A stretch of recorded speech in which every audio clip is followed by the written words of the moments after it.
Welcome to the Miners Den Show, Australia's most informative prospecting live stream. This is the place for all the latest tips, tricks and videos, and entertainment for the gold prospecting and treasure hunting enthusiast. In tonight's episode, we continue testing the Algo Force E1500 Plus in an area with high EMI. I'll introduce the new products to the Miners Den Pro Series range, and Jamie tells us a story of Henry Lawson on the goldfields. Of course, I'll be giving away some fantastic kit to help you in the great outdoors. Settle in, it's going to be a ripper show. I'm Gold Digger Dave, let's get digging. There's nothing like the sound of gold under the coil when I'm out there swinging my detector. That signal's so sweet when I hear that beep beep. Couldn't think of many things better. I heard some old tin that nearly got me in, and that piece of lead really had me sweating. But there's nothing like the sound of gold under the coil when I'm out there swinging my detector. All those little rusty nails I've dug to no avail, although the signal didn't sound good. But there's nothing like the sound of gold under the coil when I'm out there swinging my detector. Well, the Copybush Kid has departed for a 5 to 6 week adventure to the UK chasing coins and relics. We hope the latest Nocta Nomad gets to tick off some of his bucket list items. We'll bring you a clip of his travels on next week's show. Watching the gold price over the past few months has been very interesting. Looking at the price chart since the start of about May 2025 until now, we can see that the price has only risen about $120 Australian per troy ounce, which is not a massive increase over the past 3 months, but still a rise and better than the price dropping. Currently the price is sitting at around about the $5,127 per Australian dollars per troy ounce, which is a great price for the gold. Let's hope it continues on its rise back up. Now look, it's time now to check out what's up for grabs this week on our Lucky Viewer giveaway. And another week of the Miners Den Show, another fantastic giveaway. This week I have one for the treasure hunters with our Dragon Digger. This serrated digging tool is perfect for treasure hunters when recovering targets from grassed areas. Supplied with a handy belt pouch makes digging a plug very easy. I've got 2 of these up for grabs tonight on the show, one for the viewers on YouTube and one for our friends on Facebook. Simply make a comment in the feed whilst we're live and keep watching to see if you are the lucky winner. Or well, one of the lucky winners. Good luck and happy prospecting and treasure hunting. Now let's fire up the Algo Force E1500 Plus now and see if we can snag a nugget or two in an area surrounded by high EMI. Let's have a look at that clip now.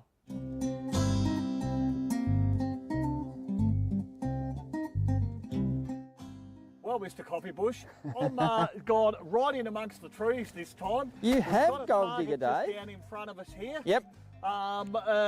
Who knows what it's likely to be? We've had to needed a machete really to get in here. Yeah, we nearly have, Dave. What are the numbers on it? Let's have a look here. I'm going to run over it for starters so you can hear it, guys. I'm running a sensitivity of 13. Okay, I'll just drop it into pinpoint mode here. Just going to bring it over the target. Okay, our 2 little arrows come up either side.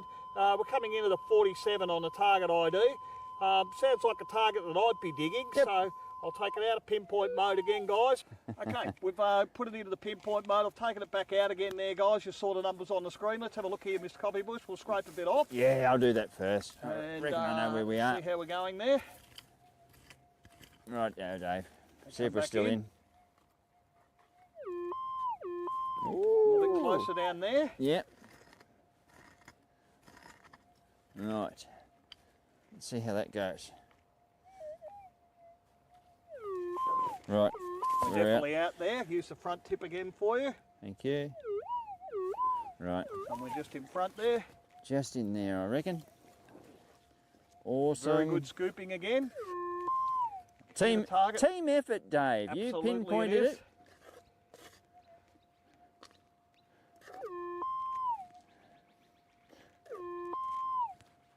I wonder whether I should just hit this with the Potentially, we could do that. pick.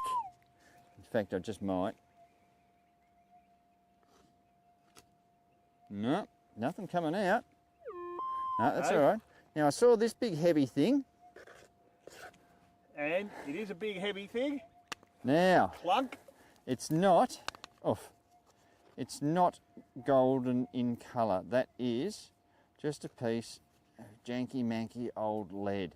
But that, now keeping this in mind, Dave, here we are under the power lines with a pulse induction machine with a mono coil, and we got a big piece of lead that size. Now any other machine should have picked that up in a heartbeat, but they just can't get in here. That's right, and with the gold that we know that's come out of here, targets like that are certainly what you'd have to be digging each Oh time. yeah, my oath. Not every target we dig, guys, is going to be gold, but that's part of the fun of chasing yellow metal. Yep. You will find a lot of other junk as well. Let's go along and have a look at our next target we've got marked for you guys and see if we can't jag a little piece of gold on this one. Well, Mr. Copybush, another target down here. Yep, I've got that out the way. Nice and clear. Yeah, I might just Scrape the surface there. do that for a start, Dave. Still there. Good-o. Okay, so I'm going to drop it into pinpoint mode with the pinpoint button here. Going to come back over the target. And I can see a 22 fluctuating a little bit, but 26 there now seems pretty stable with the arrows on either side. Take it back out of pinpoint mode. Pinpointing can save you a lot of time, guys. So we're going to use the very front tip of our Coiltech Elite Max 10x5. Drawn one that way. I'll come around this way Yep. for you as well, Mr. Copybush. Sounds like there's another target there. Yeah, it does, doesn't it? But So this, there could be a few targets in this area, but This is it the is one right we next want? to the edge of the road. But it has all been dug by the old boys back in the 1850s, 60s and 70s. and we're out. Cleaned that one out. Yeah. Okay. Come along slowly. Right, got it. No, in somewhere in there. Yeah, a lot of bloody branches I managed to push that over onto. Anyway, see how we go. Awesome. I knew there'd be a second target up there, which we'll have a look at in a minute. Well, don't know what happened there, but that was a No. target. All right. Let's have another listen. Not in that lot. Okay. There's Okay. one up in there. Quite a loud target too. Very Right. good.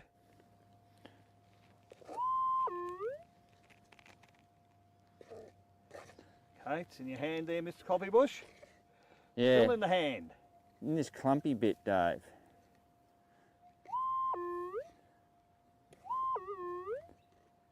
Yeah. Okay. I'm left with fluff. Okay. And the branch, the twig that I moved out of the way is actually a piece of wire. Why didn't we see that before, Dave? I don't know. Not sure, Mr. Copybush, but it's certainly giving off a great little sound there. Yeah. You can hear when it's nice and loud, guys. You know the target's likely to be bigger or longer, as we just found out there. Yep. You will expect in this type of area to find lots of pieces of rubbish because we're right next to the edge of a road. Yeah, everything like but that. As I said before, we know that this has been worked by the old boys, so we're going to continue to search.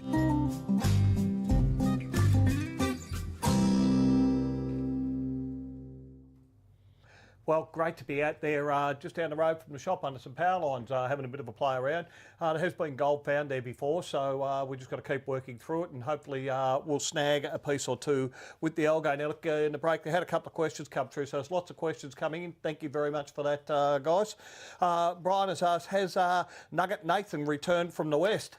Yes, Nugget Nathan is back. He's back behind the controls, pushing the buttons for tonight's show.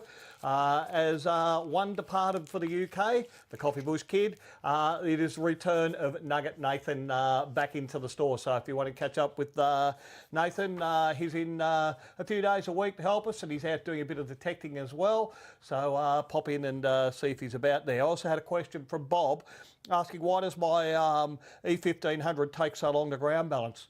Look, I've never found the E1500, Bob, takes very long to ground balance at all. It'll depend on what coil you're doing, what settings you're in and all those kind of things. It's probably not something I can answer on the show here tonight, but if you were to give the store in Bendigo a call, one of the boys would certainly be able to help you out, and if we think there's an issue there, we'll certainly look into it for you. So look, thanks for the questions, guys. Keep them coming, and we're going to move straight on now to this week's amazing discoveries. And 7 friends set out to test a new metal detector in a quiet Somerset field and stumbled onto Britain's most valuable treasure find. It began with a single silver coin, then another. By the third, Adam Staples knew they'd struck something extraordinary. What they unearthed was the Chew Valley hoard, 2,584 Norman coins buried just after the Battle of Hastings in 1066. The coins feature imagery of both King Harold II and William the Conqueror. The farmer, sceptical at first, handed them a bucket and told them to crack on. 5 years later, the bucket of coins was valued at over $5 million and acquired by the Southwest Heritage Trust. The payout was split between the detectorist and the landowner. Proof that treasure hunting done right can reward everybody. Time now for a quick look this time at our product spotlight. As metal detecting technology continues to advance, older models gradually become less effective at finding gold because coins and relics that remain in there. That's why it's worthwhile to explore innovative new brands which are at the forefront of the technological improvements and offer enhanced capabilities for locating hidden treasures. Of course, this can be expensive, and in times when money is tight, why not rent a unit and reduce the initial cash outlay? The Miners Den rental program gives you the option to rent a unit and give it a go. If you're finding that the new tech is suiting you and you would like to purchase it outright, this can be done at any time during the rental contract. There's a minimum 6-month rental period, and if you find that it doesn't suit you or your lifestyle after that period, or maybe you've just finished detecting adventures, you can simply return the unit at the end of the 6 months and end the rental contract. Looking at the latest technology PI unit, the Algo Force E1500 Plus, you can get yourself one of these from a low $29 per week. Look, really, that's less than 0.2 of a gram of gold. There's a simple application process that you can do in store or from the comfort of your own home. Simply drop in or jump online and we'll be able to get you set up with a rental from Miners Den Australia. Once approved, we can ship the goods directly to your door. Miners Den Australia is continuing to lead the way with creative ways to get the latest metal detecting technologies. All right, well, it's now on to our competition time, and this week we're going to launch an exciting new competition. Ladies and gentlemen, I introduce to you the new Miners Den Find of the Month competition, and there's a $50 gift voucher for grabs every month. And just a couple of requirements: the find must be uncovered with your Algo Force or Nocta metal detector and include the machine, a photo of the machine in the photo. Each month, your favourite find will be selected and announced on the first Miners Den show at the start of the month. This is just another way that Miners Den Australia supports our fantastic community of coin, gold and treasure hunters.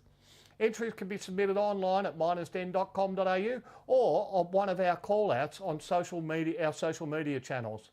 You could also scan the QR code that was on the screen to submit your entry.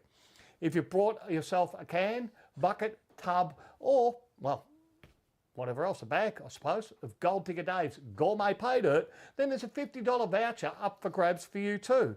Again, just take a photo of what you find and share it with us on our pinned Facebook post or at minersden.com.au. Haven't got the entries to show you this week. We've sold some pay dirt this week though, and hopefully some of those guys will be starting to take photos of this stuff and putting it up online so that they can be in the running to win this month's $50 voucher. Now in our next video, the Coffee Bush Kid and I continue to have a ball with the Nocta coin and treasure detectors around an old house site. Let's go and see how we've gone this time.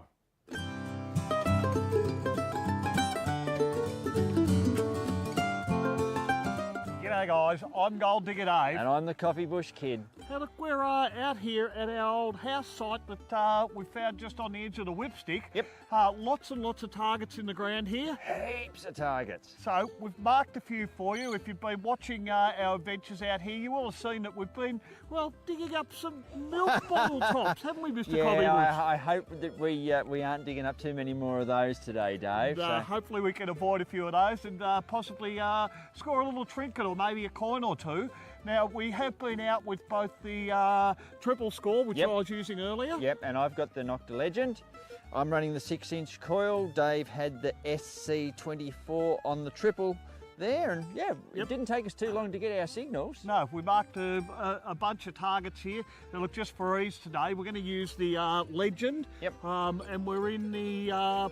I'm just in park mode, Dave. Park mode, and okay. we're going to have the ferrous on, so that gets rid of all the, or most of the tinny stuff. Yes. And we should be able to pull up some really nice stuff, I reckon. All right, well, let's get stuck into it with our first target right here, Mr. Coffee Bush. If you'd like to do the honours, Dave. I will take the chicken stick out. And we've got this signal. That's coming in at a nice solid 35, 36, few bars down. We better see what it is. That's where it is, Dave. You're on shovel See duty. There, I am this time. Down we go Beautiful. into here. Just dig him out a little bit. Gonna flip it over flip there. it over. Oh, yep. Okay. Rightio. We're out. More over this side too. Get out the Nocta Acupoint, turn him on there. Just come down into here. Yep. We can certainly hear it water down this end here. Is that wire? No, that one. That yeah. is The a root piece of, you've got in your hand is and that wire. even looked like a little root there. Yeah, exactly. Yeah, a bit of aluminium. Yeah, That's a bugger. But anyway, was rather. it's non-ferrous. We found it. I think we can move on to the next one. We can do. Well, a piece of wire so far, Mr. Coffee Bush. Yes, but it was aluminium. It was. Two targets right near us. Let's take this one out and have a listen to it. Right. Woo! Now that's a nice high pitch sound, that one, isn't it? Doesn't that look delicious? It does, and it's all over the non-ferrous side over here. Yep. So it's a good chance that we're going to be on to, well, at least a non-ferrous target. Alrighty, Dave. There's where it is. See him there. It's going to come back here. Beautiful. Oh, hits up a little bit solid underneath the ground there. Maybe part of the brick off the house or something around here, but Yep. I'll scrape that back a little bit more for you there.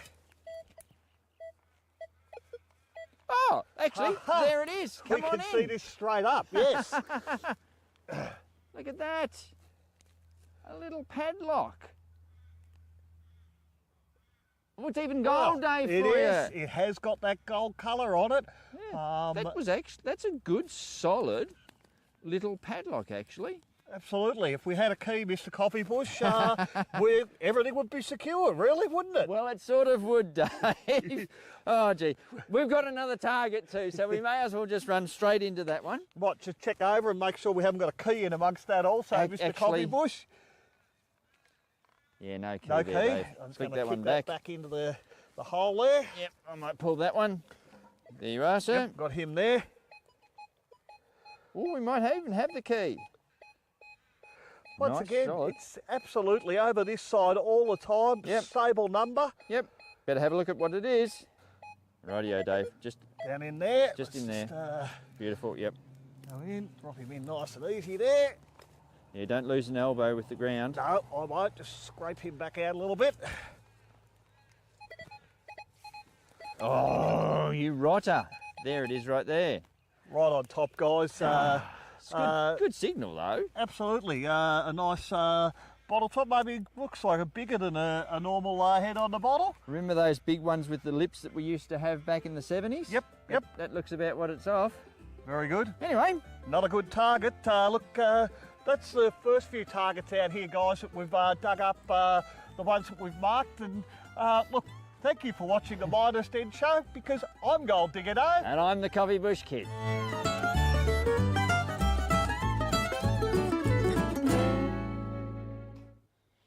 Well, lots of interesting targets out on that site there. Still haven't managed to ping a coin yet, but you never know. We'll keep working at it, and as we dig the targets out, I'm sure there'll be something that will be of, well, maybe a coin, like I said, more interesting. Okay, the next thing coming up is now Dave's deals, and tonight the Miners Den Pro Series accessories to suit the range of Minelab metal detectors are expanding all the time. And this week we've added 3 more items to the range that are going to help save you some dough. So look, let's have a look and see what items we can offer now. So we've got a 4-pin SDGP battery cable. So if you're using one of the older SDGP detectors from the M company, then the 4-pin curly cable is an essential piece of kit. And occasionally you do break a wire in those kind of things. If you're looking for one of those, the Miners Den Pro Series price is $43.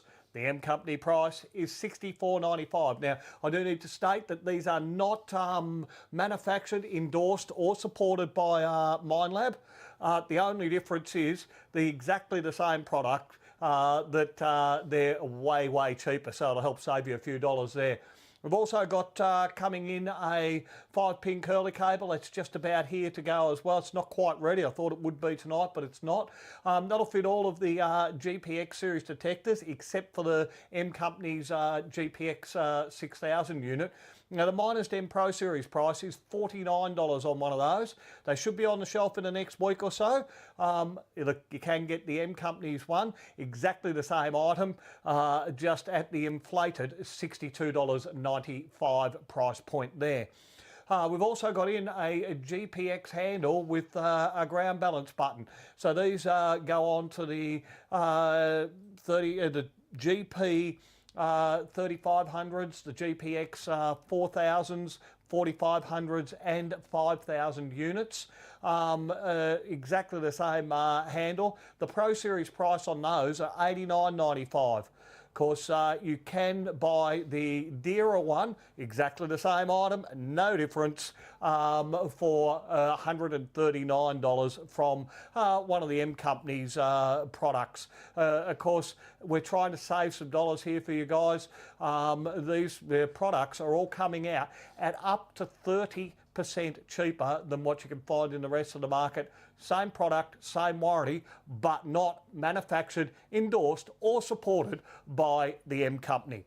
The SDGP handle, that's the one that has the no button in it.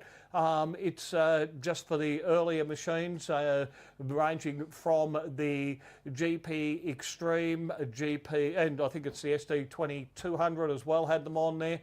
So those earlier Minelab detectors, you're having to break one of those, you're needing a new handle. Miners Den price is $34.95. Something compatible from the M Company, well, look, its price is going to be looking at about $40. So not as big a saving on there, but a saving all the same.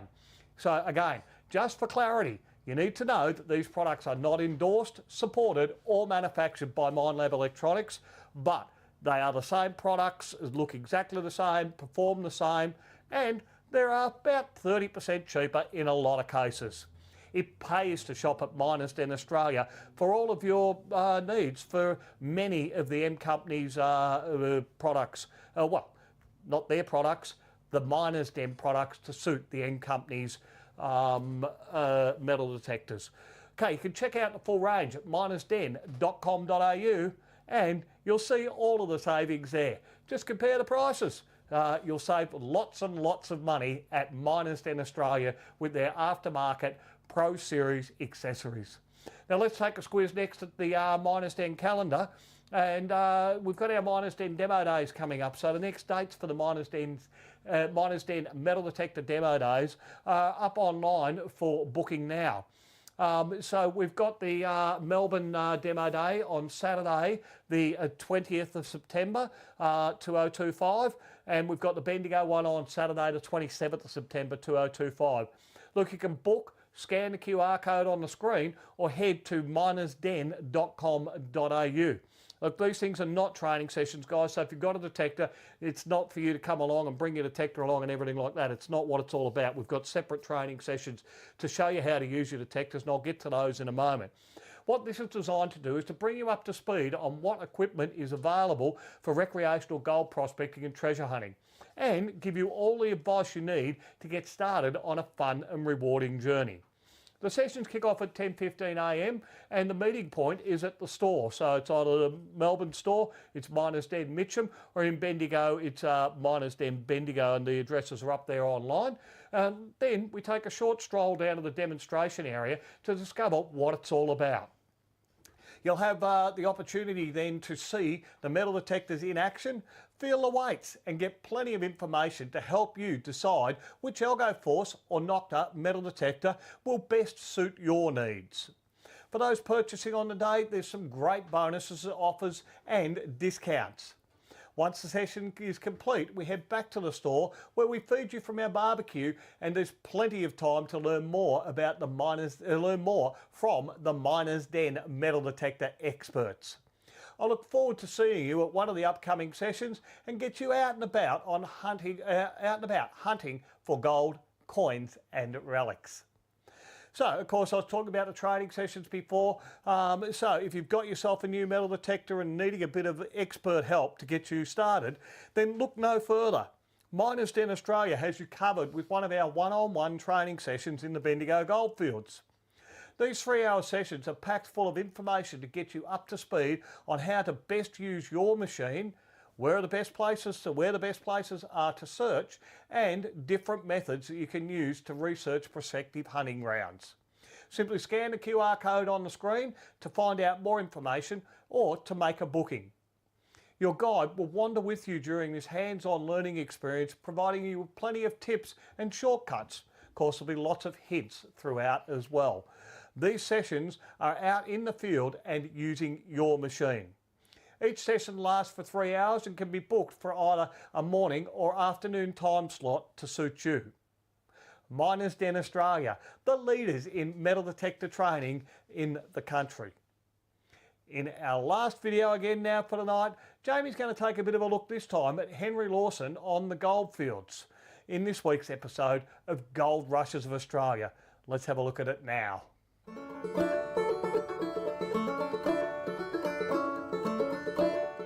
The night too quickly passes and we are growing old. So let us fill our glasses and toast the days of gold, where finds of wondrous treasure set all the south ablaze, and you and I were faithful mates all through the roaring days. G'day, I'm Jamie and I'm back with another episode of Gold Rushes of Australia. Henry Lawson was born on the 17th of June 1867 in a tent on the Grenfell goldfields. Now Grenfell was in the middle of a short but rich rush, and the air was thick with dust, noise and expectation. Henry's father, Niels Hertzberg Larsen, who anglicised his name to Peter Lawson, was a Norwegian sailor who jumped ship in Hobson's Bay in 1855 to join the thousands rushing to the Victorian goldfields. Now, though Peter Lawson never made it rich from gold, gold would shape his choices for years to come. Lawson's life in his early days was tied to gold. In 1868, when Lawson was still an infant, they moved to New Pipe Clay near Mudgee, which is a little settlement that had sprung up after a gold discovery there in 1863. In 1871, the Lawsons moved again, this time to Goolgong, and Goolgong at the time was booming. Its streets full of miners, hotels and small traders. The atmosphere was busy and hopeful and noisy. These were the last years of the New South Wales gold rushes, and Goolgong was one of the last great gold discoveries in the colony. By 1873, the family had returned to pipe clay and had taken up a farm, or what was called a selection.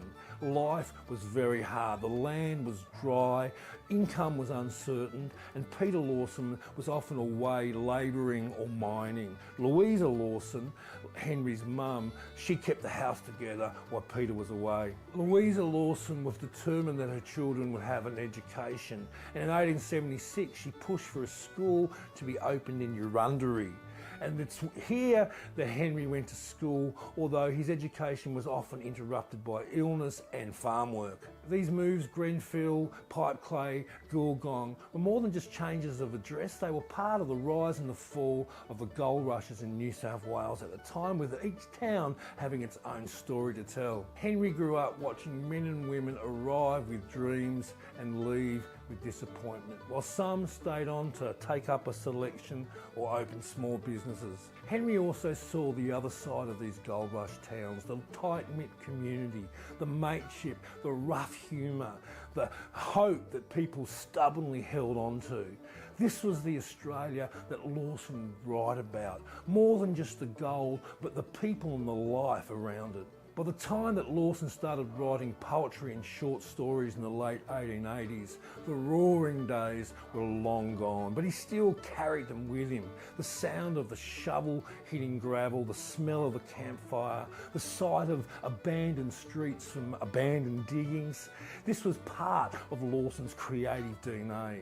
In the next episode, I'll take a look at the poems and stories where Lawson brought these childhood memories back to life. Thanks for watching. I'll see you on next week's episode of The Miners In Show. Have a great week.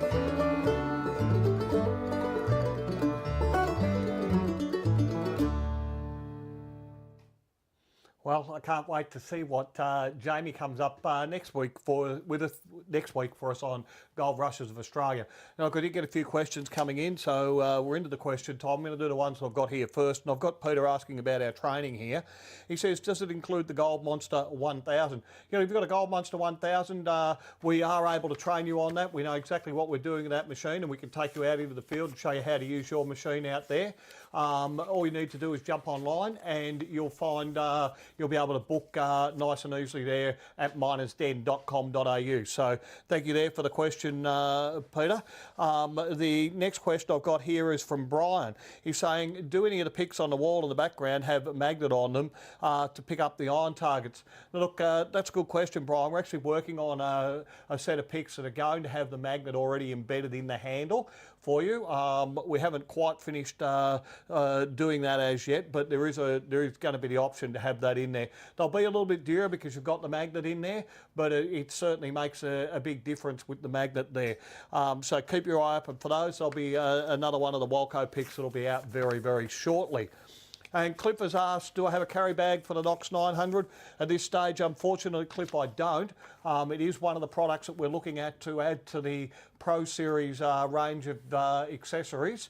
So, yeah, look, once that comes in and we're happy with the design that we've got on it, we'll be able to get that listed. So it will come, but it's probably still a month and a half off as yet. But we have been working on something in the background there. Look, thank you guys for all the questions. It's really, really good when I get a lot of questions, a lot of interaction, and certainly if I can't answer one here, and we may have left one or two in the feed there, Corey will pick those up for us, and we will endeavour to answer them for you on next week's show. So, straight in from questions live on the show to the questions that got asked during the week that was submitted. And we've got one here first up from Roving Eyes, who asks, if you change the frequency from multi to single frequency, would that help to eliminate EMI while still finding targets? Look, Roving Eyes, thank you for the question. Usually I've found that running in multi-frequency will be a little quieter than running in a single frequency. You will still find that in both modes, you may find some targets that are harder to hear if you're operating in a single frequency. To try and reduce the effects of the EMI, you'll be better off trying a noise cancel function on the machine, or backing the sensitivity down a little bit may also assist you there. Look, thank you for the question. Good luck on the hunt. Next up, I have a question from Pete who asks, at what point is ground leaf and debris matter too much to detect over? Cheers, Pete. Look, hi Pete. The leaves and debris matter on the ground will usually not have a great impact on the performance of a metal detector. If you're rubbing your coil down low and there's 1 or 2 leaves and sticks and things there, then that's not really going to affect you. Now, however, if you've got, say, 15 centimetres of debris built up over time, you'll find that that's going to translate into a loss of about that amount in depth. So if you've got 15 centimetres of debris there, I think it's about 15 centimetres, then that'll be a loss in depth at the bottom end. In those cases, you may find it advantageous to rake an area and then to detect it in the first place after you've raked it. But be sure to rake the debris back, especially if you've found some gold in the area, and it will also return the area to how it was prior to you being there. Hope that helps, Pete. And last of all, a question from Brian who asks, hi Dave, and I think I might have copied this one up beforehand. I'm going to beachcombing in South Australia, the Adelaide area, next weekend. Do I need a miner's right in South Australia? Look, thanks for the question, Brian. I think provided the answer as I said before, but just in case, there's no requirement for a miner's right in South Australia at all. Normally, you will not require a miner's right when you are detecting on the beach. And again, thank you for your questions there, Brian. And if you've got a question that you'd like me to answer from something you've been out doing, put your question in the feed or on our regular call out on Facebook for questions. Okay, it's that time of the night now where I'm just about out of time for tonight's episode. The Miners' Den Show. Well, that's all we've got time for. Thank you for tuning in on our YouTube and Facebook streams. But it is still time to find out who the lucky winners, our 2 dragon diggers are, courtesy of Miners' Den. And on Facebook, our winner is Scott C. So congratulations to Scott on Facebook. And on YouTube, it is Pete. So congratulations, guys. You've got yourself one of those dragon diggers there with the pouch. If you can let Corey know your details in the feed, and we'll get those out to you ASAP. Well, Nugget Nathan is back, as I said, and he's winding me up again. Another excellent show, and made possible as always, thanks to you, the Miners' Den community. Before I sign off, let's have a look at what's coming up in next week's episode 226 of the Miners' Den Show. We're going to fire up the Algo Force Plus again. We're going to see what the Coffee Bush Kid is up to in the UK. Jamie's back with more gold rushes of Australia and much, much more. I'm Gold Digger Dave. Thanks for watching the Miners' Den Show. There's nothing like the sound of gold under the coil when I'm out there swinging my detector. That signal so sweet when I hear that beep beep. Couldn't think of many things better. I heard some old tin that nearly got me in, and that piece of lead really had me sweating.